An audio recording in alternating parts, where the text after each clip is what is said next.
நம்முடைய வேதாகமத்தை இந்த காலையில் நம்முடைய சிந்தனைக்காக ஆதியாகமம் 21வது அதிகாரத்துக்கு திருப்பிக் கொள்ளலாம். ஆதியாகமம் 21வது அதிகாரத்திலிருந்து இந்த நாளிலே நமக்கு தெரிந்த ஒரு சம்பவத்திலிருந்தே நாம் படிக்கப் போகிறோம். எல்லா நேரத்திலும் நம்முடைய ஜெபமானது வார்த்தைகளாக வராமல் சில நேரத்திலே அவைகள் பெருமூச்சுகளாக, கூக்குரலாக, முறையிடுதலாக வரலாம். நம்முடைய வேதனையின் வெளிப்பாடாக அநேக நேரத்தில் நம்முடைய வாழ்க்கையிலே சில வேதனையான சூழ்நிலைகளுக்குள்ளாய் நாம் கடந்து போகிறோம். நம்முடைய வாழ்க்கையின் சூழ்நிலையிலே நாம் என்ன செய்வதென்று தெரியாமல் நம்முடைய பெருமூச்சுகளாக அது வெளியே வருகிறது, வேதனைகளாக, கூக்குரலாக வருகிறது, முறையிடுதலாக அது வருகிறது. நம்முடைய தேவன் எப்படிப்பட்டவர் என்று சொன்னால், நம்முடைய கூக்குரலை கேட்கிற தேவன். நல்லா புரிஞ்சுக்கணும், அதாவது முக்கியமான ஒரு காரியம். தன்னுடைய பிள்ளைகளை மட்டும்தான் அவர் கவனிப்பார் என்பதல்ல, இந்த உலகத்தின் கூக்குரலை கேட்கும் தேவன். காரணம் என்ன சொன்னா, எல்லாருமே தேவனாலே படைக்கப்பட்டவர்களாயிருக்கு, எல்லாரும் அவருடைய பிள்ளைகள் தான்.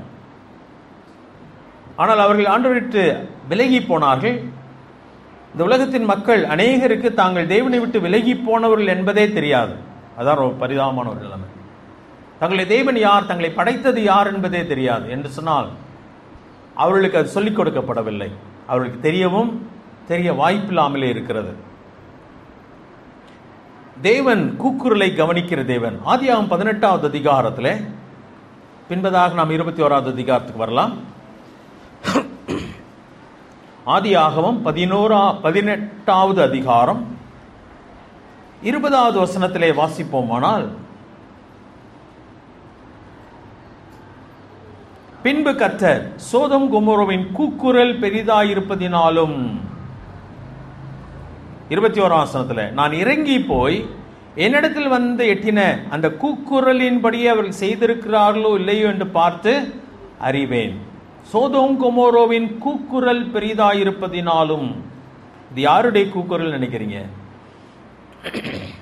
பாதிக்கப்பட்ட மக்களினுடைய கூக்குரல். அந்த பட்டணத்தின் பாவத்தினாலே பாதிக்கப்பட்ட மக்களின் கூக்குரல் எங்கே எட்டிற்று? தேவனுடைய சமூகத்திலே அது எட்டிற்று.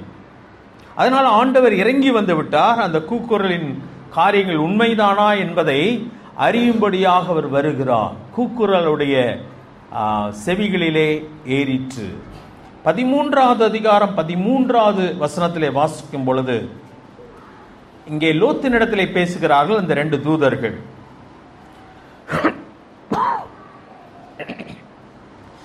19வது அதிகாரம் 13ஆம் வசனம், நாங்கள் இந்த ஸ்தலத்தை அழிக்கப் போகிறோம், இவர்கள் கூக்குரல் கர்த்தருடைய சமூகத்தில் பெரிதாயிருக்கிறது, இதை அழிக்க கர்த்தர் எங்களை அனுப்பினார் என்றார்கள். அந்த பட்டணத்தின் கூக்குரல் இனிமே அந்த பூமியில இருக்கவே வேணாம் சொல்லி ஆண்டவர் நினைக்கிறார். அதை மற்றவர்களை கெடுக்கும் மக்கள், மற்றவர்களை அழிக்கும் மக்கள், அவர்கள் பெருகும் பொழுது ஆண்டு சொல்கிறார், அந்த ஸ்தலத்தை என்ன பண்ண போறேன், அழிச்சிருவேன் சொல்றார். அதாவது ஆண்டவர் சொல்லும்பொழுது, இந்த சிறியில் ஒருவனை இடற பண்ணினால் அவனுடைய கழுத்திலே இயந்திர கல்லை கட்டி சமுத்திரத்தின் ஆழத்திலே தள்ளு. அவன் இந்த பூமியில் இருக்க வேண்டிய அவசியம் இல்லைன்னு ஆண்டவர் சொல்கிறார். சில நேரத்தில் பட்டணமே அப்படி ஆகிவிட்டால் அந்த பட்டணமே பூமியில் இருக்க வேண்டாம் என்பதை ஆண்டவர் சொல்கிறார். தான் அந்த இடத்துல சொல்லப்படுகிற ஒரு காரியம்.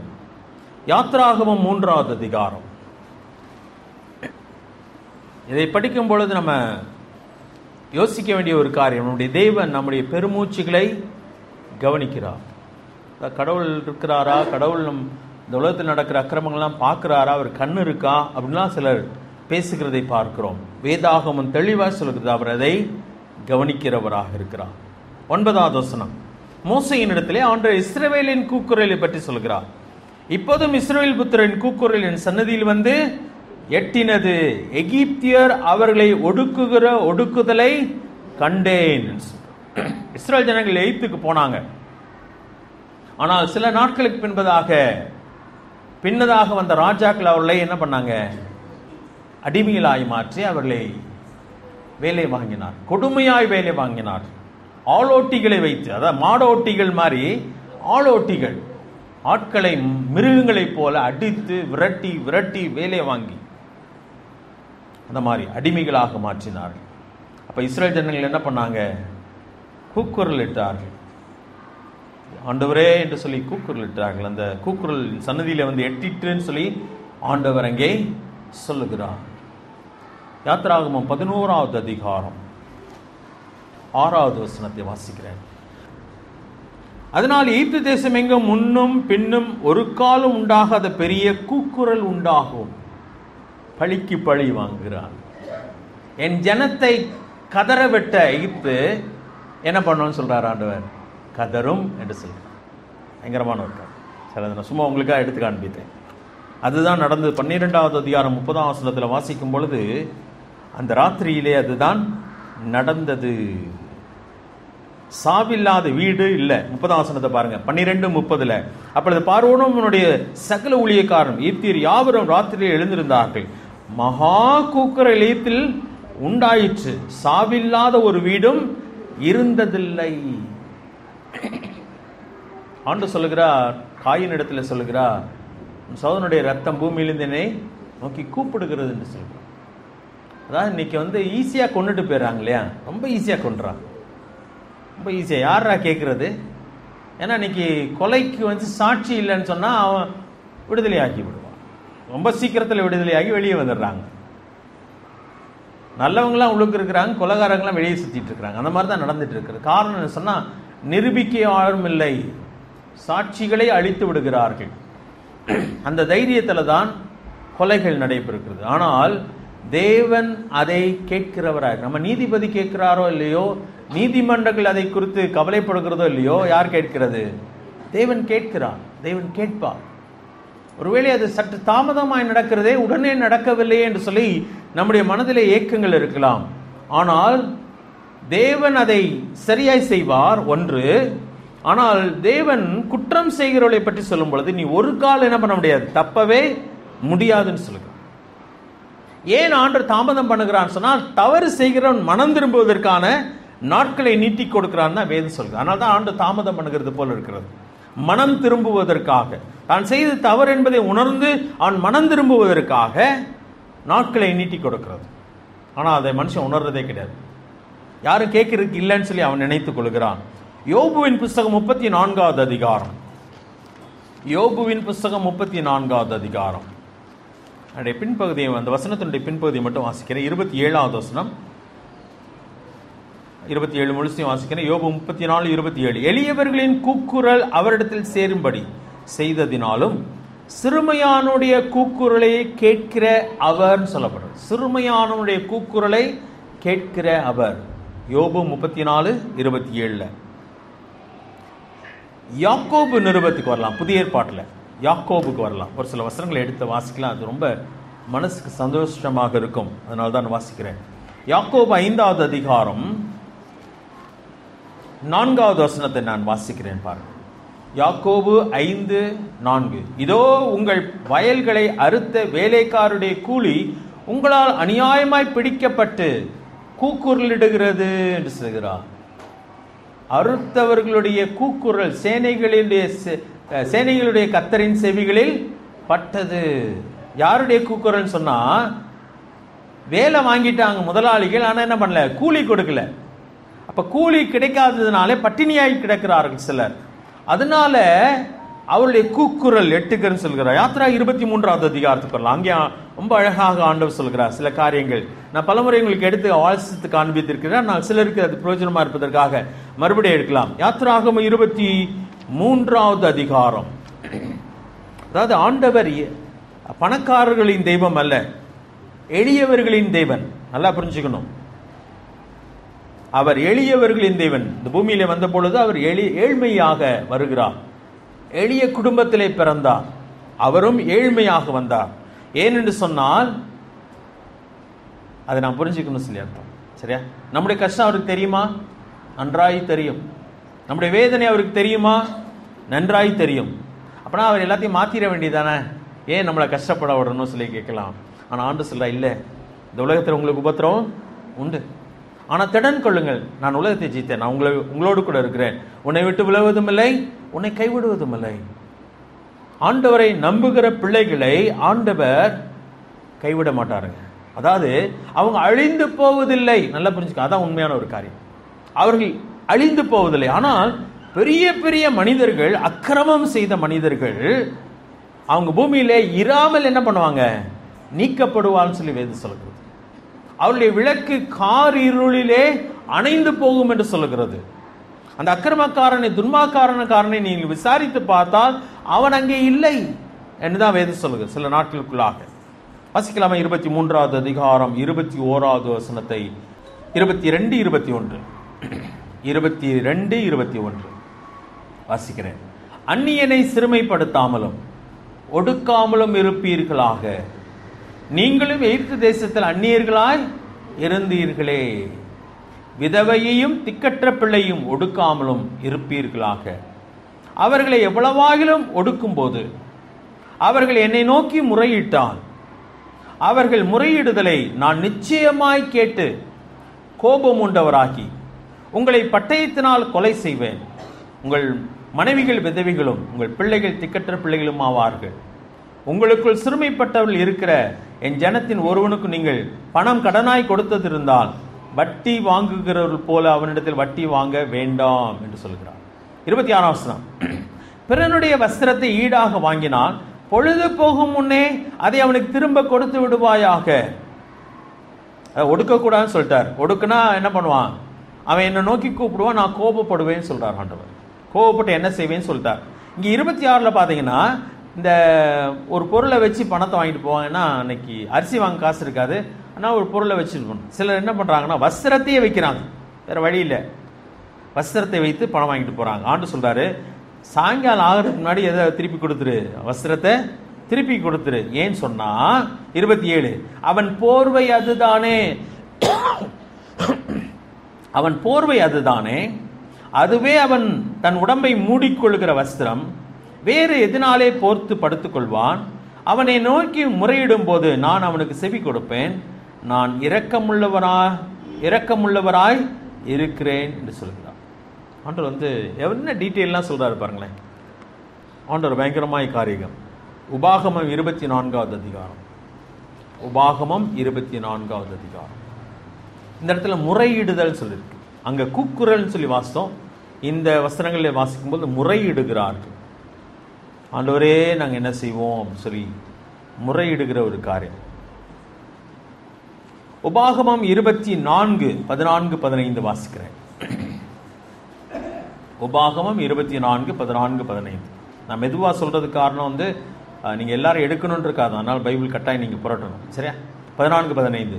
உன் சகோதரரிலும் உன் தேசத்தின் வாசல்களில் உள்ள அந்நீரிலும் ஏழையும் எளிமையுமான கூலிக்காரனை ஒடுக்காயாக. அவன் வேலை செய்த நாளில் தானே பொழுது போகும் முன்னே அவன் கூலி அவனுக்கு கொடுத்து விட வேண்டும். அவன் ஏழையும் அதன் மேல் ஆவலுமாயிருக்கிறான். அவன் ஏழை, அதனால அவனுக்கு அன்னைக்கு கிடைக்க போற சாயங்காலம் ஆக ஆக அவனுக்குள்ள ஒரு சந்தோஷம் வரும். எதனால சந்தோஷம் வரும்? கூலி என்ன கிடைக்க போகுது அப்படின்னு சொல்லி ஒரு சந்தோஷம் வரும். சனிக்கிழமை சம்பளம் வாங்குறவங்களுக்கு சனிக்கிழமை வந்தால் எப்படி இருக்கும்? ஒரு சந்தோஷம் இருக்கும். இன்னைக்கு அது ஆண்டவர் பாருங்களேன் எவ்வளோ அந்த டீட்டெயிலாக பார்க்குறான்னு சொல்லி, அது அவனுக்கு சந்தோஷமாக இருக்கும். ஆவலுமாய் இருக்கிறான். அதை கொடாவிட்டால் அவன் உன்னை குறித்து கர்த்தரை நோக்கி முறையிடுவான், அது உனக்கு பாவமாயிருக்கும். அது நிறைய பேர் வேலை செஞ்சுட்டல, நாளைக்கு வா நாளைக்கு தரேன், காசு இருக்கும் ஆனால் அவங்களுக்கு கொடுக்க மனசு இல்லை. அவனுக்கு நிறையா இருக்கு, ஆனால் வேலை செஞ்சுவே அந்த காசு வச்சு தான் போய் அரிசி வாங்கணும். அரிசி வாங்கினா தான் வீட்டில் சாப்பாடு வேகும். சாப்பாடு அரிசி வந்தால் தான் அவனுக்கு சாப்பாடு அன்னைக்கு, இல்லாட்டி பட்னியாக படுக்கணும், இல்லாட்டி அவன் போய் கடன் வாங்குவான், கடனுக்கு வட்டி கட்டணும். அதனால அவனுடைய ஏழ்மை இன்னும் அதிகமாக மோசமாகி போய்கொண்டே இருக்கிறது. ஆண்டு அவ்வளோ டீட்டெயிலாக சொல்றார். முறையிடுதலை காண்கிற தெய்வன். நல்லா புரிஞ்சுக்கணும். நம்முடைய கஷ்டம் ஆண்டு புரியுதான்னு சொன்னால் ஆமாங்க புரியுதுங்க. மத்திய 9வது அதிகாரம் எடுத்துக்கலாமே. ஜெபத்தை பற்றி, உபவாசத்தை பற்றி அங்கே சிலர் ஆண்டவரிடத்தில் கேள்வி கேட்கிறாங்க. யோவானுடைய சீஷர்கள்லாம் உபவாசம் பண்றாங்க, உம்முடைய சீஷர் உபவாசம் பண்றது இல்லையே அப்படின்னு சொல்லி கேட்கிறாங்க. அப்ப ஆண்டவர் அங்க ஒரு வார்த்தையை பயன்படுத்துகிறார், அதை நீங்க கவனிக்கணும். 14, 15 வாசிக்கிறேன் பாருங்களேன். அதான் 9வது அதிகாரம் 14வது வசனமும் 15வது வசனமும். அப்பொழுது யோவானுடைய சீஷர் அவரிடத்தில் வந்து, நாங்களும் பரிசேயரும் அநேகம் தரம் உபவாசிக்கிறோமே, உம்முடைய சீஷர் உபவாசியாமல் இருக்கிற என்னவென்று கேட்டார்கள். இதான் கேள்வி.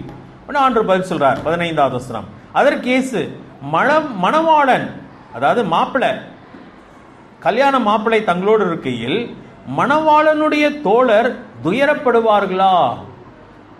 மணவாளன் அவர்களை விட்டு எடுபடும் நாட்கள் வரும், அப்பொழுது உபவாசிப்பார்கள். கேட்ட கேள்வி உபவாசம். ஆனால் ஆண்டவர் சொல்ற பதில் துயரப்படுதலை பற்றி சொல்கிறார். துயரப்படுதல்.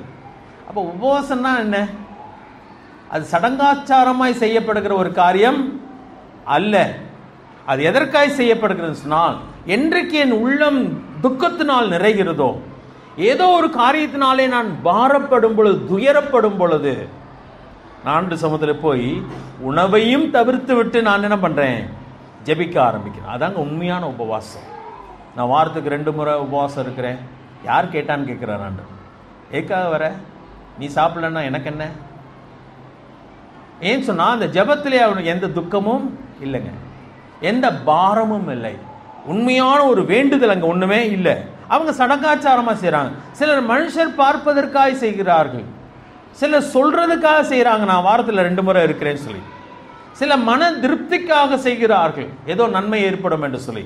ஆண்டு அப்படிப்பட்ட உபவாசத்தை கேட்கவே இல்லை. ஆண்டு இங்கே சொல்றாரு, மணவாளன் கூட இருக்கிறப்ப யாராவது துயரப்படுவாங்களா?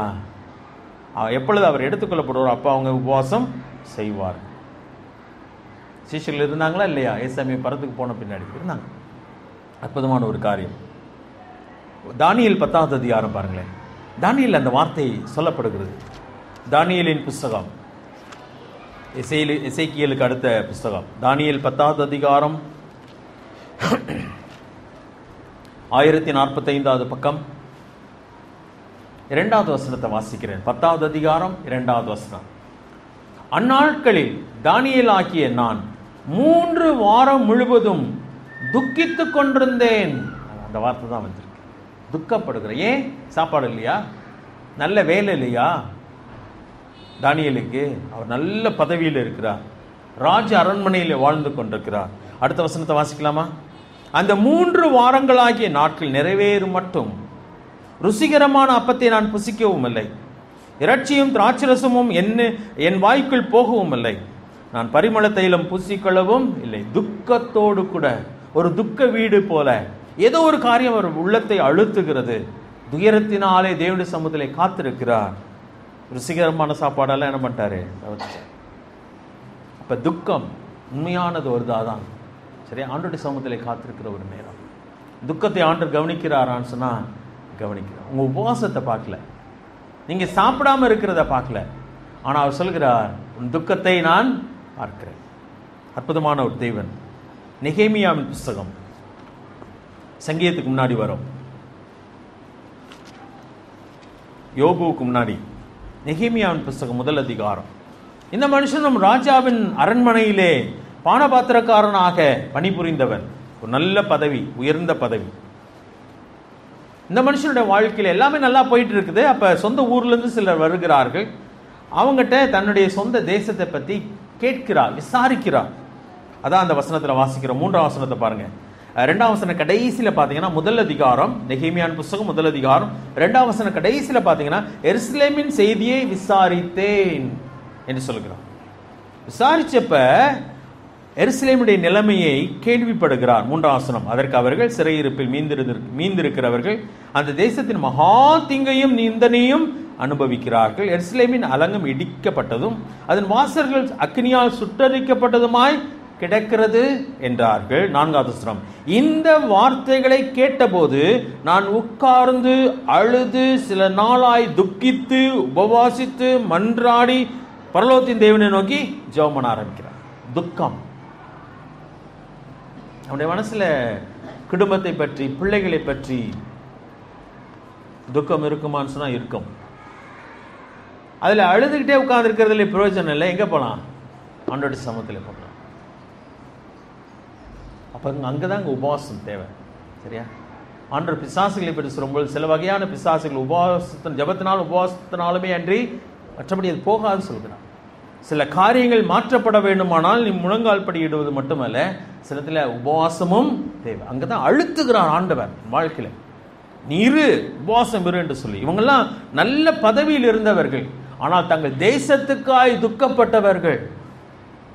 சரியா? இந்த மாதம் ஒருவேளை அதுக்காக ஒதுக்குறோம். எப்பயும் ஜெபம் பண்ணணும், ஆனால் நம்ம அதை சில நாட்களை விசேஷப்படுத்தி இருக்கிறோம். எதற்காக என்று சொன்னால், தேசத்துக்காக பாரப்பட வேண்டும் என்பதுக்காக. பாரத்தோடு கூட வர நம்ம அதை குறித்து நாம் யோசிக்க வேண்டும். சரியா? என் வீட்டில் ஒரு காரியம் நடந்தால் என் மனம் துக்கத்தினால் அழுத்தப்படுமானா? ஆமா, அழுத்தப்படும். அதே போல என் தேசம், என் ஜனம், பவுல் அங்கே சொல்லும் பொழுது, ரோமர்கள் சொல்லும் பொழுது, என் ஜனத்தின் மக்கள் ரட்சிக்கப்பட வேண்டும் என்று சொல்லி நான் கவலைப்படுறேன்னு சொல்றார். ரொம்ப முக்கியமான ஒரு காரியம். இந்த துக்கத்தை தேவன் பார்க்கிறவராக இருக்கிறார். நம்முடைய வேதனைகளை அவர் அறிகிறார். வேடிக்கை பார்க்கலங்க, அவர் மிகவும் கவனமாய் கவனிக்கிறார். ஆதியாகமம் 21வது அதிகாரத்துக்கு போயிடலாமா? அங்கே ஒரு பெண்ணை பற்றி வாசிக்கிறோம், ஆகாரை பற்றி தான் வாசிக்கிறோம். ஆதியாகமம் 16வது அதிகாரத்திலும் அவளுடைய ஒரு சம்பவத்தை நாம் வாசிக்கிறோம். இந்த அதிகாரத்திலே பார்க்கும் பொழுது அவள் ஒரு கைவிடப்பட்ட ஒரு பெண்ணாக அங்கே காணப்படுகிறாள். கைவிடப்பட்டவள். அவள் ஏற்கனவே ஒரு அடிமை பெண். அவளுடைய தேசம் எகிப்து தேசம். ஆனால் இப்பொழுது ஆபிரகாம் இடத்திலே அடிமை பெண்ணாக இருந்தாள். 16வது அதிகாரத்திலே ஒரு நிகழ்ச்சி நடந்து விட்டது. அந்த 16வது அதிகாரத்தை எடுத்துக்கோங்க. அதிலே சாராள் என்ன சொல்லுகிறாள் என்பதை இங்கே பார்க்கலாம். ஒரு அடிமை பெண்ணுக்கு ஒரு காரியம், ஒரு வாய்ப்பு கிடைக்கிறது. அது ஒருவேளை அந்த நாட்களிலே அது ஒரு ஸ்லாக்கியம் என்றே சொல்லலாம். அங்கே சாராள் என்ன சொல்லுகிறாள் என்று சொன்னால், 2வது வசனத்தை வாசிக்கிறேன், 16:2. சாராய் ஆபிரகாமை நோக்கி, நான் பிள்ளை பெறாதபடிக்கு கர்த்தர் என் கர்ப்பத்தை அடைத்திருக்கிறார், என் அடிமை பெண்ணோட சேரும், ஒருவேளை அவளால் என் வீடு கட்டப்படும் என்றார். ஆபிரகாமின் வீடு கட்டப்படுவதற்காக ஒரு அடிமை பெண் தெரிந்தெடுக்கப்படுகிறார். அந்த காலத்திலே அது ஒரு ஸ்லாக்கியமாக இருக்கலாம். அப்போ இவளுக்கு ஒரு வாழ்க்கையில் ஒரு வெளிச்சம். இவளா தெரிந்தெடுக்கல, இவளா குறுக்கு வழியிலே அதை சம்பாதிக்கவில்லை, பதிலாக அது அவளுக்கு கொடுக்கப்படுகிற ஒரு காரியம். ஆனால் 21வது அதிகாரத்துக்கு வருவோமானால், அங்கே அதே சாராள் இந்த பெண்ணை பற்றி என்ன சொல்லுகிறாள் என்பதை 10வது வசனத்திலே வாசிக்க முடியும். 21:10. ஆபிரகாமை நோக்கி, இந்த அடிமை பெண்ணையும் அவள் மகனையும் புறம்பே தள்ளும்.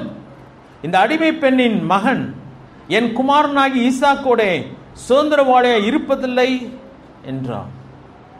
அதே பெண்ணுங்க 16 சொல்றா, என் வீடு அவளாலே கட்டப்படும். ஒரு சின்ன சந்தோஷம் வந்திருக்கலாம், ஒண்ணுமே இல்லை வாழ்க்கையில, ஆனால் இன்றைக்கு என் எஜமானனுக்காக நான் பிள்ளை பெற்றுக் கொடுக்க போகிறேன் என்ற ஒரு பெரிய சந்தோஷம் ஏற்பட்டிருக்கலாம். ஆனால் அதெல்லாம் இப்போ செதஞ்சு போச்சு. சொல்லுகிறார், இந்த அடிமை பெண்ணையும் அவன் மகனையும் புறம்பே தள்ளும். ஆபிரகாமுக்கு ரொம்ப துக்கமாக இருந்துச்சு. ஆனால் ஆண்டவர்கிட்ட விசாரிக்கிற ஆண்டவர் சொல்லிட்டாரு, சாராள் சொல்லுகிறபடி நீ செய் என்று சொல்லிவிட்டார். ஆபிரகாம் என்ன செய்தார் என்பதை பார்க்கலாம். 21வது அதிகாரம் 14வது வசனத்தை வாசிக்கிறேன்.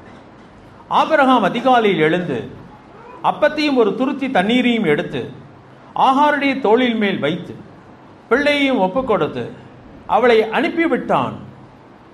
சொல்லிட்டான், என்ன கொடுத்து அனுப்புகிறான்? எதை கொடுத்து அனுப்புகிறான்? தண்ணீரும் அப்பமும் கொடுத்து வெளியே அனுப்பியாச்சு. நான் இதை படிச்சுட்டு இருந்தப்ப இன்னொரு பகுதியை நான் யோசித்து பார்த்தேன். 25வது அதிகாரம் பாருங்க. சாராள் இறந்த பின்பு கேத்துரால் என்னும் பேர் கொண்ட ஒரு ஸ்திரீ விவாகம் பண்ணுகிறான் ஆபிரகாம். அவர்களுக்கு பிள்ளை பெறுகிறார்கள். அங்கே பிள்ளைகள் பிறக்கிறது. அந்த பிள்ளைகளை அவன் அனுப்பி விடுகிறான். ஈசாக்குக்கு தன் சொத்தையெல்லாம் கொடுக்கிறான். சரியா? பார்த்தீங்கன்னா 5ஆம் வசனத்தை பாருங்க. ஆபிரகாம் தனக்கு உண்டான யாவையும் ஈசாக்குக்கு கொடுத்தான். 25:5. 6வது வசனத்தை வாசிக்கிறேன். ஆபிரகாமுக்கு இருந்த மறுமனையாட்டிகளின் பிள்ளைகளுக்கோ ஆபிரகாம் தன் நன்கொடைகளை கொடுத்து தான் உயிரோடு இருக்கும் பொழுதே அவர்களை தன் குமாரனாகி ஈசாக்கை விட்டு கிழக்கே போக கிழக்கு தேசத்திற்கு அனுப்பிவிட்டான். இந்த நன்கொடை கூட யாரு கிடைக்கல? ஆகார் ஆகாரம் கிடைக்கும். தண்ணீரும் அப்பத்தையும் கொடுத்து, நான் ஏன் இதை எடுத்து காமிக்கிறேன்னு சொன்னால், இந்த ஒரு பெண்ணுடைய ஒரு அவல நிலை, ஒரு கொடூரமான ஒரு நிலைமை. அடிமையாக வந்தால், நான் அடிமையாகவே இருந்திருந்தேன்னா கூட நல்லா இருந்திருக்குமே. எல்லாமே போனவளாக, கைவிடப்பட்டவளாக, துரத்தப்பட்டவளாக, தள்ளப்பட்டவளாக அவள் மாறுகிறாள்.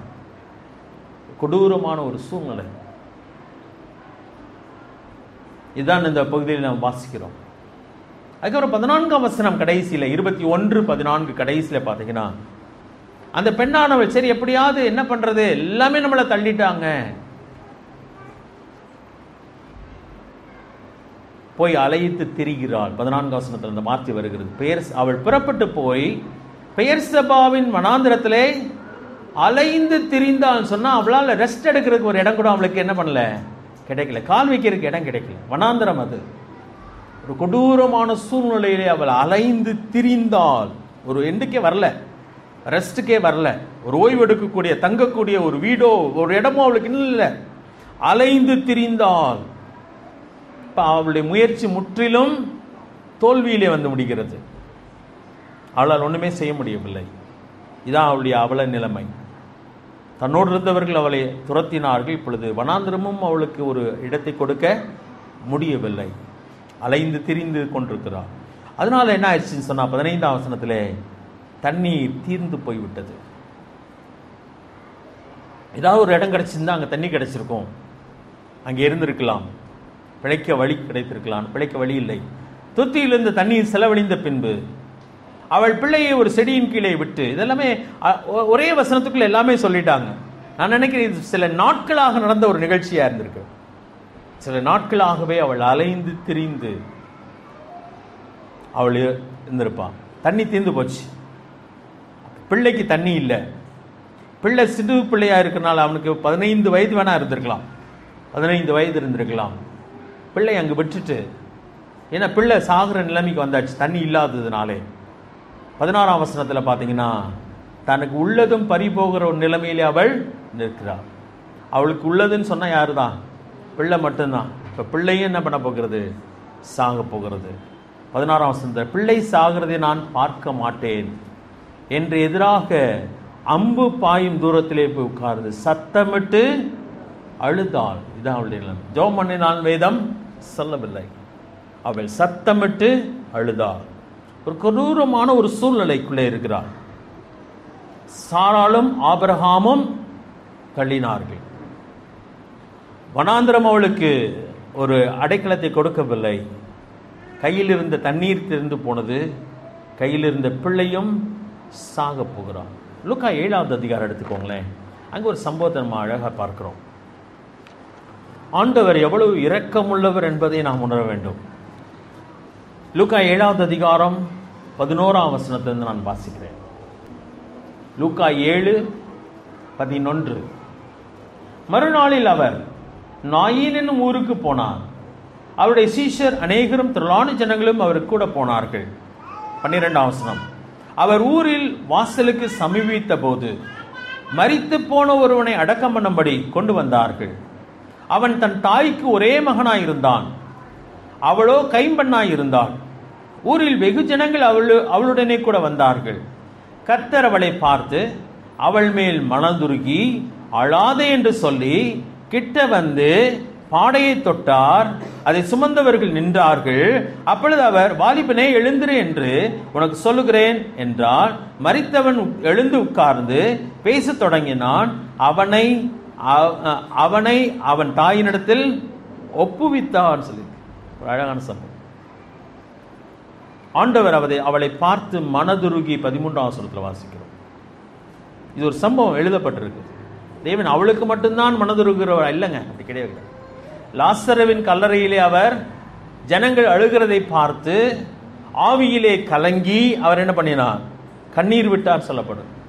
நம்முடைய வேதனைகளை காண்கிற தேவன் மட்டுமல்ல, அதை முழுமையாய் புரிந்து கொள்கிற தேவன், மனிதனின் கூக்குரலை கேட்கிற தேவன், நம்முடைய முறையிடுதலை அவர் காண்கிற தேவன், நம்முடைய துக்கத்தை கவனிக்கிற தேவன். அப்போதாங்க ஆண்டவர் அங்கே வருகிறார். ஆதியாகமம் 21வது அதிகாரத்துக்கு வந்துடலாம். ஆண்டவர் சொல்லுகிற ஒவ்வொரு வார்த்தைகள் ரொம்ப முக்கியமான ஒரு காரியம். 17ஆம் வசனத்தில் 16 கடைசியில பார்க்கும்போது உட்கார்ந்து சத்தமிட்டு அழுதாள். எவ்வளவு கத்திருப்பா நீங்க நினைக்கிறீங்க? நம்மளால அதை கற்பனை பண்ண முடியாது. அவளுக்கு இருந்தது ஒன்னே ஒன்று தான், ஒரு பையன், அவனும் சாக போகிறான். அதை என்னால் பார்க்க கூட முடியாதுன்னு சொல்லி தான் அவர் தூரமாக போய், அம்பு எய்கிற தூரம்னா ரொம்ப பக்கம்லாம் இல்லைங்க, நல்ல தூரம், சத்தம், அந்த பிள்ளையுடைய சத்தம் கூட என்னால் கேட்க முடியாதுன்னு தான் தூரமாக போய் நிற்கிறான். கத்தி இருப்பாள் அவள். இந்த பிள்ளையும் அழுதிருப்பான், இல்லைன்னு சொல்லவில்லை. 17ஆம் வசனம், தேவன் பிள்ளையின் சத்தத்தை கேட்டார். தாயின் சத்தத்தை கேட்டார், பிள்ளையின் சத்தத்தை கேட்டார். தாய் யாருக்காக தான் அழுகிறார்? பிள்ளைக்காக தான் அழுகிறார். ஆண்டவர் பிள்ளையின் சத்தத்தை கேட்டார். முதல் காரியம். தேவதூதன் வானத்திலிருந்து ஆகாரை நோக்கி, ஆகாரே, உனக்கு என்ன சம்பவித்தது? பயப்படாதே, பிள்ளை இருக்கும் இடத்திலே தேவன் அவன் சத்தத்தை கேட்டார். பெயர் சொல்லி அழைக்கிற தேவனுங்க, சரியா? சத்தத்தை கேட்டார் என்பது, ஏய் என்ன அப்படிலாம் கூப்பிடல ஆண்டவர். எப்படி கூப்பிடுகிறார்? ஆகாரே. சாராள் எப்படி பதில் சொன்னா? 21வது அதிகாரம் 10ஆம் வசனத்தில் வாஸ்தவம். பேர் சொன்னாளா? ஆபிரகாமை நோக்கி, இந்த அடிமை பெண்ணையும் அவன் மகனையும் புறம்பே தள்ளும். மகனுக்கு பேர் இருந்துச்சா இல்லையா? மகனுக்கு பேர் இருந்துச்சு. அடிமை பெண்ணுக்கும் பேர் இருந்தது. பேரை அவ பயன்படுத்தல. அவ சொல்லுகிற அடிமை பெண், ஏன்னா நீ யாருன்னு புரிஞ்சுக்கோடி அப்படி சொல்லி சொல்லாமல் சொல்லுகிறான். ஆனா ஆண்டவர் அடிமை பெண்ணே சொல்லி இந்த இடத்துல கூப்பிடல. சாராளே, மன்னிக்கும், ஆகாரே, உனக்கு என்ன சம்பவித்தது என்று சொல்றார். ஆகாரை கூப்பிடுகிறார் ஆண்டவர். சரியா? பயப்படாதே என்றார். முதல் வார்த்தையா தான் என்ன சம்பவித்தது? பயப்படாதே, பிள்ளை இருக்கும் இடத்தில் தேவன் அவன் சத்தத்தை கேட்டார் என்று சொல்லி அங்கே சொல்லுகிறார். ஆண்டவர் சொல்லுகிற ஒரு காரியம், ஆண்டவர் விசாரிக்கிற தேவன், என்ன சம்பவித்தது? அங்கே 16வது அதிகாரத்தில் சொல்லும் பொழுது, எங்கே இருந்து வருகிறாய், எங்கே போகிறாய் என்று சொல்கிறார். அந்த இடத்துல ஆண்டவர் ஆகாரேன்னு சொல்லி கூப்பிடல. அங்க எப்படிதான் கூப்பிடுறாரு? 16வது அதிகாரத்தில் 8வது வசனம், நீரூற்றண்டையிலே கண்டு சாராயின் அடிமை பெண்ணாகிய ஆகார் பயன்படுத்துற, ஆனா ஒரு அடிமை பெண் சொல்றாரு. ஏன் சொல்றாரு? நீ உன்னுடைய பொசிஷனை புரிஞ்சுக்கோ, நீ எங்க போய் இருக்கணும், மறுபடியும் சாராள்கிட்ட போய் அடங்கின்னு சொல்றாரு. அதை சொல்றதுக்காக தான் ஆண்டவர் அதை ஞாபகப்படுத்து. ஆனா இந்த இடத்துல பாத்தீங்கன்னா சாராளும் தள்ளிவிட்டாள், ஆபிரகாமும் தள்ளிவிட்டாள், ஆண்டவரும் அதுக்கு ஓகே சொல்லிட்டாரு. ஆனா இப்ப சொல்லுகிறா, ஆகாரே, உனக்கு என்ன நடந்துச்சு, பயப்படாதே. ஆண்டவர் இன்னைக்கு நம்முடைய வேதனையை காண்கிறது நல்லா புரிஞ்சுக்கணும். ஆண்டு சொல்லுகிற முதல் காரியம்னா, பயப்படாத, உன் சத்தத்தை நான் என்ன பண்ணிட்டேன், கேட்டுட்டேன் என்பதை சொல்லுகிறான். இன்னைக்கு நாம் ஆண்டுடைய சமூகத்தில் வந்திருக்கிறோம் என்று சொன்னாலே ஏதோ நீங்க எடுத்த முயற்சின்னு தயவு செய்து நினைச்சிடாதீங்க. நாம் ஆண்டுடைய சமூகத்தில் இங்க இருக்கிறோம் என்று சொன்னால் நீங்க இந்த சபைக்கு வரல, நல்லா புரிஞ்சுக்கோங்க. இந்த சபை நம்மை காப்பாற்றவே காப்பாற்றாது. இங்கே நாம் எதற்காக வருகிறோம் என்று சொன்னால், நாம் வளருவதற்காக வருகிறோம், கர்த்தரை அறிகிற அறிவிலே பெருகுவதற்காக வருகிறோம். ஆனால் நாம் வந்ததோ தேவனுடைய சமூகம், அவரிடத்திலே ஓடி வருகிறோம். அவர் நம்மை அழைத்து கொண்டு வந்திருக்கிறார், மறந்து விட வேண்டாம். அவர் சொல்லுகிற முதல் காரியம் என்னன்னா, பயப்படாத. உனக்கு என்ன நடந்துருச்சுன்னு நினைக்கிற, பயப்படாத. அப்ப அவள் பயப்படுகிற காரியம் என்னன்னு சொன்னா, எல்லாமே முடிஞ்சிச்சுன்னு நினைக்கிறா, எல்லாமே முடிந்து விட்டது, இனிமே பாதையே இல்லை என்று சொல்லி நினைக்கிறா. ஆனா ஆண்டு சொல்ல, என்ன சம்பவித்தது உனக்கு, பயப்படாதே, பிள்ளை இருக்கும் இடத்தில் தேவன் அவன் சத்தத்தை கேட்டார். ஆகார் யாருக்காக ஜெபம் பண்ணினாலோ அந்த பிள்ளையின் சத்தத்தை கர்த்தர் கேட்டுவிட்டார். 18ஆம் வசனத்திலே அவள் என்ன செய்ய வேண்டும் என்பதை சொல்லுகிறார். நீ எழுந்து பிள்ளையை எடுத்து அவனை உன் கையிலே பிடித்துக் கொண்டு ஓ. இப்ப அவள் செய்ய வேண்டிய காரியம்னா, இவ பிள்ளையை விட்டுட்டு அம்பு பாயிற தூரத்துக்கு போயாச்சு. இவ முடிவு கட்டிட்டா பிள்ளை செத்து போயிடும் சொல்லி, அதை என்னால பார்க்க முடியாது சொல்லுகிறா. இல்ல, என்ன நடந்துச்சு நினைக்கிறேன், நீ போ, பிள்ளையை உன் கையிலே பிடி, நீ செய்ய வேண்டிய வேலையை செய், நீ அழைத்து கொண்டு போ என்று சொல்கிறார். அடுத்ததாக 18ஆம் வசனத்தில் கடைசியில் சொல்லும்போது சொல்கிறார், தான் என்ன செய்ய போகிறேன் என்பதையும் சொல்கிறார். அவனை பெரிய ஜாதியாக்குவேன் என்று சொல்கிறார். இன்னைக்கு நம்மளுடைய கடமை என்ன தெரியுமா? நம்ம ஏதாவது சாதிக்க முடியுமானா நம்மளால சாதிக்க முடியாது எதையுமே. ஆனால் நான் செய்ய வேண்டிய ஒரு காரியம், தேவனுடைய சத்தத்துக்கு என் செவியை சாய்த்து கவனிக்க, அவர் என்ன சொல்லுகிறார் என்பதை கவனிக்க. அதான் முக்கியமான ஒரு காரியம். 16வது அதிகாரத்திலே ஆண்டவருடைய சத்தத்தை கேட்டார். அவள் சொல்கிறான், என்னை காண்பவரை நான் கண்டேன். கண்டது மட்டும் இல்லைங்க, அவர் சொன்னபடி அவள் போய் சாராள் இடத்துல அடங்கி இருந்தாள். ஆனால் தான் ஆண்டு செய்ய வேண்டியதை செய்ய முடிஞ்சு. இன்றைக்கு ஆண்டு நம்மிடத்தில் எதிர்பார்க்கிறது என்னன்னு சொன்னா, ஆண்டுடைய சமூகத்தில் வந்தோன்னே எல்லாம் சரியாயிருமா? இல்லைங்க, சரியாகாது. நல்லா புரிஞ்சுக்கோங்க. அவர் என்ன சொல்லுகிறார் என்பதை நம்ம என்ன பண்ணுவோம்? கவனிக்க வேண்டும். அவர் சொல்லுகிறதை நான் செய்ய வேண்டும். யோவான் 2வது அதிகாரத்தில் தண்ணீரிலிருந்து திராட்சரசத்தை உண்டாக்குகிறார். மரியாள் அங்கே வேலைக்காரர்களுக்கு சொன்ன காரியம் என்னன்னா, அவர் என்ன சொல்லுகிறார் அதன்படி செய்யுங்கள். அப்ப அந்த வேலைக்காரர்கள் கவனிக்க வேண்டிய ஒரு காரியம், அவர் என்ன சொல்லுகிறார் என்பதை கவனிக்கணும். அவர் சொல்லுகிறதை அவர்கள் செய்ய வேண்டும். அந்த இடத்துல கேள்வியெல்லாம் கேட்கக்கூடாது. ஆண்டவத்தில் அவர் என்ன சொல்லுகிறாரோ அதை நாம் செய்ய வேண்டும். அது ரொம்ப முக்கியமான ஒரு காரியம். இங்கே ஆண்டு சொல்லுகிறார், நீ எழுந்து பிள்ளையை எடுத்து அவனை உன் கையிலே பிடித்து நீ அவனை வழி நடத்தி கொண்டு போ. நீயா ஏன் முடிவுக்கு வருகிறாய்? எல்லாமே முடிஞ்சிச்சுன்னு சொல்லி முடியலை, நீ எழுந்து நான் சொல்றத செய்ய என்று சொல்லுகிறார். அவள் செய்தாள். 19வது வசனம், தேவன் அவளுடைய கண்களை திறந்தார். அப்பொழுது அவள் ஒரு தண்ணீர் துறவை கண்டு போய் துருத்தியிலே தண்ணீர் நிரப்பி பிள்ளைக்கு குடிக்க கொடுத்தாள். தேவன் பிள்ளையுடனே இருந்தார். அவன் வளர்ந்து வனாந்தரத்திலே குடியிருந்து வில்வித்தையிலே வல்லவனானான். அவள் பாரான் வனாந்தரத்திலே குடியிருக்கையில் அவனுடைய தாய் எகிப்து தேசத்தால் ஆக்கிய ஒரு பெண்ணை அவனுக்கு விவாகம் பண்ணுவித்தாள். அவன் எல்லாமே செய்கிறாருங்க. அவங்களுக்கு 12 பிரபுக்கள் பிறந்தாங்கன்னு சொல்லியிருக்கேன். ஆபிரகாம் கூட ஒரே ஒரு பையன் தான், ஈசாக்கு. ஈசாக்கு 2 பசங்க தான். அதுலேயும் ஒருத்தனை ஆண்டு என்ன பண்ணிட்டாரு? தள்ளிட்டார். அப்புறம் யாக்கோவுக்கு தான் 12 பேர் பிறக்கிறாங்க. ஆனால் எடுத்த மாத்திரத்தில் இஸ்மவேலுக்கு எத்தனை பேர்? 12 பிள்ளைகள், 12 கோத்தம் அங்கே இருந்துட்டார். தேவன் அற்புதமாக செய்கிறவர். யாரையுமே அவர் ஸ்பெஷலாவோ, அதாவது முக்கியத்துவத்திலே ஆண்டவர் எல்லா ஆண்டுக்கும் முன்பதாக எல்லாரும் ஒன்றுதான். ஆனால் சில நேரத்தில் சில பணிக்காக தேவன் என்ன பண்ணுகிறார்? பிரித்து எடுக்கிறார். ஆபிரகாமை எதற்காக பிரித்து எடுத்தார்னு சொன்னா, இந்த உலகத்திலே அவன் தான் ஸ்பெஷல், ரொம்ப ரொம்ப நல்ல மனுஷன்றதுனால இல்லை, ஆபிரகாமை கொண்டு பூமியுள்ள வம்சங்கள் எல்லாம் ஆசீர்வதிக்கப்பட வேண்டும் என்பது தேவனுடைய திட்டம். அதற்காக தேவன் ஆபிரகாமை தெரிந்து கொண்டார்.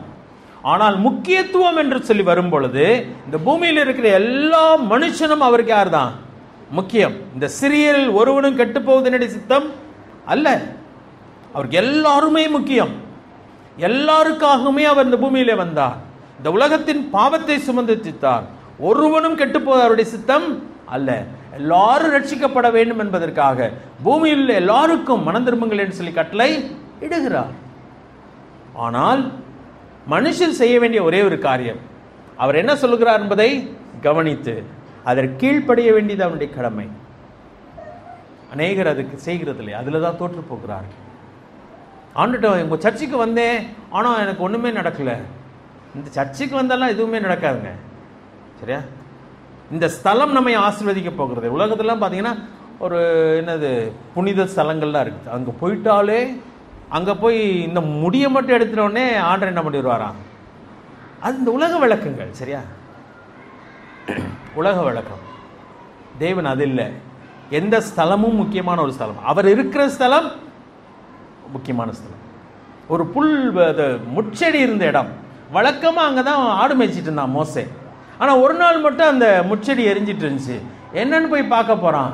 ஆண்டு சொல்லுகிறா, உன் காலில் இருக்கிற செருப்பை என்ன பண்ணிது?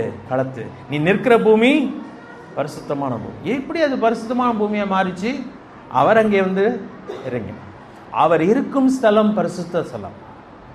அவர் எங்கே இருக்கிறார் சொல்லுங்க? நமக்குள்ளே இருக்கிறார். அவர் இந்த ஆலயத்துல எல்லாம் இல்லை. ஆலயத்தில் இருந்தால் நம்ம 12 மணிக்கு இதை பூட்டிட்டு வெளியே போயிடுவோம். பாவம், அவர் உள்ளுக்கு மாட்டிக்குவார். அவர் இங்கே இல்லை, அவர் நமக்குள்ளே இருக்கிறார், நமக்குள்ளே வாசம் பண்ணுகிறார். இது நம்ம கூடி வருகிற இடம், அவ்வளோதான், நாம் கூடி வருகிற இடம். ஆனால் அந்த இடத்துக்கு நம்ம ஒரு மரியாதை கொடுக்குறோம். நம்முடைய அது கலாச்சாரம். அது செருப்பு போட்டுட்டு உள்ளுக்கு வர மாட்டோம். உள்ளுக்கு வந்து ஒருத்தன் பீடி குடிச்சான்னு சொல்லுவோம், வெளியே போய் குடுறா. வெளியே போய் குடிக்கலாமோ? அப்போ இங்கே மட்டும் குடிக்கக்கூடாதா? நம்ம அப்படி கலாச்சாரம் அது. ஆனால் தேவன் எங்கே இருக்கிறான்னு சொன்னால் நமக்குள்ளே வாசம். அப்போ நம்ம தான் பரிசுத்த ஜாதி, பரிசுத்த ஸ்தலமே அதுதான். என் வீட்டை கெடுக்கிறவன், என் சபையை கெடுக்கிறவனை நான் கேட்பேன்னு சொல்கிறார். அவர் இருக்கிற இடம் எது? என் ஆலயத்தை கெடுக்கிறவனை நான் கேட்பேன்னு சொல்கிறார். ஆலயம் எது? நீங்களே அவருடைய ஆலயம். இப்போ தேவன் அற்புதமான சில காரியங்கள் நமக்கு சொல்லி இருக்கிறார். இப்போ இன்றைக்கி நாம் செய்ய வேண்டிய ஒரே ஒரு காரியம் தான், ஆண்டவரே நான் என்ன செய்ய வேண்டும் என்பது எனக்கு சொல்லும், எனக்கு காட்டும் ஆண்டவரே, நான் செய்ய ஆயத்தமாயிருக்கிறேன்னு சொல்லும் பொழுது அவர் அதை செய்கிறவராக. அதனால தாங்க ஒருத்தவங்கள்ட்ட போய் நான் உங்களுக்காக ஜெபம் பண்ணுறேன்னு சொல்கிறதோட நீங்கள் இன்னொரு காரியம் சொல்லணும். நீங்களும் என்ன பண்ணுங்க? ஜெபம் பண்ணுங்க, சொல்லிக் கொடுங்க அவங்களுக்கு என்ன ஜெபம் பண்ணணும்னு சொல்லி. அவர்களே கேட்பார்கள். ஆனால் அவர்களோட யார் பேச முடியும்? வாய்ப்புண்டு, தேவன் பேச வாய்ப்புண்டு. தேவன் பேசி அவர்கள் கீழ்ப்படிந்து விடுவார்கள். ஆனால் தேவனுடைய ஆசீர்வாதத்துக்குள்ளே அவர்கள் பிரவேசித்து விடுவார்கள். அற்புதமான ஒரு காரியம். நம்ம ஜெபம் பண்ணணும், நம்ம ஒருவருக்காக ஒருவர் ஜெபம் பண்ணணும். அதே நேரத்தில் அந்த மனிதன் தேவனை நோக்கி கூப்பிட பழக வேண்டும். ஏன்னா ஒவ்வொரு மனுஷனுடைய கூக்குரலையும் தேவன் கேட்கிறவராக இருக்கிறார். எவ்வளவு அழகான ஒரு ஆசீர்வாதத்தை தேவன் அங்கே கொடுக்கிறார். இப்போ அந்த பெண்ணுக்கு சொல்றாரு, உன் பிள்ளையினுடைய சத்தத்தை நான் கேட்டேன், உனக்கு என்ன சம்பவித்தது? பயப்படாதே, பிள்ளை இருக்கும் இடத்தில் தேவன் அவனுடைய சத்தத்தை கேட்டார். நீ எழுந்து பிள்ளை எடுத்து அவனை உன் கையிலே பிடித்து அவனை வழி நடத்தி கொண்டு போ, அவனை பெரிய ஜாதி ஆக்குவேன் என்றார். தேவன் அவளுடைய கண்களை திறந்தார். வழி திறந்து கொடுத்தாரா? கொடுக்கலையா? அப்ப அவளுக்கு அவசியம் என்ன? தண்ணி. பிள்ளை எப்படி இப்போ இங்கே பிடிக்கிறது? அவள் தான் துடிச்சுக்கிட்டு இருக்கிறானே தண்ணி இல்லாம. அவள் எஞ்சிச்சிட்டா, அவள் அம்பு பாயிர தூரத்தில் இருக்கிறா. ஆண்டவர் சொன்ன உடனே என்ன பண்ணிட்டா? எந்திரிச்சிட்டா, பிள்ளையை பிடிக்கிறதுக்காக எந்திரிச்சு வருகிறா. வரும்பொழுது தேவன் அவளுடைய கண்களை திறந்தார். அங்கே தண்ணியை பார்க்குறார். தண்ணியை எடுத்துக்கொண்டு வந்து பிள்ளைக்கு கொடுக்கிறான். பிள்ளை பிழைக்கிறான். அங்கே அவங்க வனாந்தரத்திலே அவங்க குடியிருக்கத்தக்கதாக தேவன் வழிகளை உண்டாக்குறான். வனாந்தரத்தில் மாற்றலைங்க ஆண்டவர். வனாந்தரம் எப்படி தான் இருந்துச்சு? வனாந்தரமாகவே தான் இருந்துச்சு. ஆனால் வனாந்தரத்தில் அவள் குடியிருக்கத்தக்கதான சூழ்நிலைகளை மாற்றுகிறான். அந்த வனாந்தரத்திலே அவன் வித்தையிலே வல்லவனாக மாறுகிறான், நன்றாய் வளருகிறான். அவனுக்கு திருமணம் நடக்கிறது, அவனுக்கு பிள்ளைகள் பிறக்கிறது. தேவன் அற்புதமாக அவர்களை ஆசீர்வதிக்கிறார். சரியா? நம்மளே ஒரு முடிவுக்கு வர வேணாம், எல்லாமே முடிஞ்சிருச்சுங்க, கடவுளே வந்தாலும் என்ன பண்ண முடியாது, இனிமே காப்பாற்ற முடியாது, அப்படிலாம் சொல்ல வேண்டாம். ஆண்டிடத்திலே ஒரு மனுஷன் வரும்பொழுது தேவன் அவனுடைய சத்தத்தை கேட்கிறார். அதனால தான் அவரிடத்தில் நம்மை கொண்டு வந்திருக்கிறார். அவரிடத்திலே கொண்டு வந்தது அது அவருடைய கிருபை. எப்படி போய் வனாந்தரத்திலே தேவன் ஆகாரை சந்திக்கிறார், அதே போல தேவன் நம்முடைய வாழ்க்கையின் எல்லைகளே நம்மை சந்திக்கிறார். சந்தித்து சொல்லுகிறார், உனக்கு என்ன நடந்துச்சுன்னு பயந்துட்டு இருக்க, வீணா பயப்படாத, நான் சொல்றதை செய் சொல்கிறார். நாம் செய்ய வேண்டியது அவர் சொல்லுகிறதை செய்ய வேண்டும், அவரை நம்ப வேண்டும். அவர் கீழ்ப்படிய ஆரம்பிக்கும் பொழுது தேவன் வழிகளை அப்படியே திறந்து கொடுக்கிறதை நாம் பார்க்கிறோம். அதான் உண்மையான ஒரு காரியம். தேவன் ஒரு பொழுது நம்மை கைவிடவே மாட்டார், நம்முடைய பிள்ளைகளை அவர் கைவிட மாட்டார்.